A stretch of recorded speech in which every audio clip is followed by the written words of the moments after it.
Parliament থেকে order করবেন প্রধানমন্ত্রী, বলবেন জোহরের আজানের সঙ্গে সঙ্গে ক্যান্টনমেন্ট, পার্লামেন্ট, পুলিশের দপ্তর, বিডিআরের দপ্তর, বঙ্গভবন, কল কারখানা, ক্ষেত খামার, অফিস আদালত, কলেজ বিশ্ববিদ্যালয় বন্ধ হয়ে যাবে আধা ঘন্টার জন্য।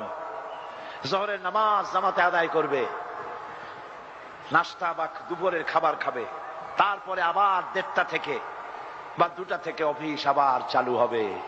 এটা করলে খারাপ হইতো না ভালো হইতো? আল্লাহর রহমত বরকত নাজিল হয়ে যাইতো। এখন তো যেখানে হাত দেন সেই জায়গা শেষ। আর তখন আল্লাহ বরকত দিব। কে বরকত দিবে? ওয়াদা কার? ওই শুনুন, আমার আল্লাহর ভাষায় শুনুন।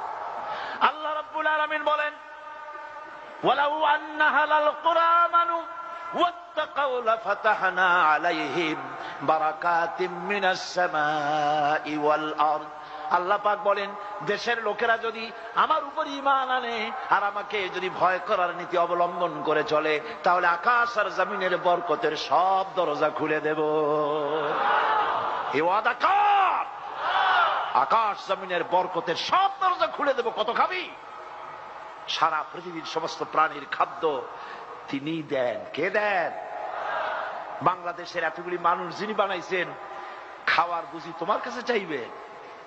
গত বছর বাম্পার ফলন হলো। পার্লামেন্টে এক মন্ত্রী, সংশ্লিষ্ট মন্ত্রণালয়ের দায়িত্বশীল মন্ত্রী বললেন, আমরা সার দিছি, বীজ দিছি, হ্যান করছি, ত্যান করছি, যার কারণে বাম্পার ফলন হয়েছে। আমি আমার বক্তৃতায় দাঁড়িয়ে বললাম, মোটেই নয়। এই বাম্পার ফলনের পেছনে সরকারের কোন কৃতিত্ব নয়, সমস্ত কৃতিত্ব শুকরিয়া আল্লাহ রাব্বুল আলামিনের। লাইন শাকারতুম লাযীদান্নাকুম। আমি কি গল্প করি আপনাদের সাথে? আমি কার কথা শোনাই?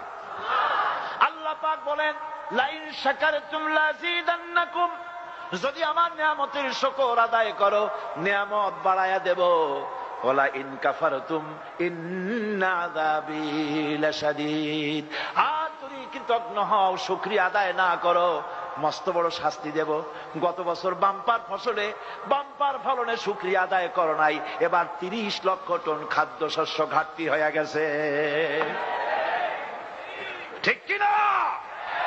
আল্লাহ শুকরিয়া আদায় করো, মাথা নিচু করো, সেজদা দাও আল্লাহরে।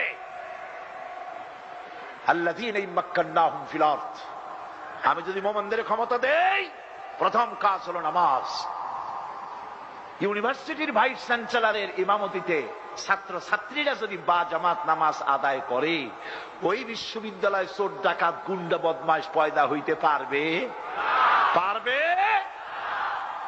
ইন্সপেক্টর জেনারেল অফ পুলিশ তিনি ইমামতি করবেন, তার অফিসের সিপাহীরা তার পেছনে নামাজ পড়বেন, দারোগার পেছনে তার পুলিশেরা নামাজ পড়বেন, এসপির পেছনে তার অফিসের লোকেরা নামাজ পড়বে। বা জামাত মাসের পর মাস, বছরের পর বছর।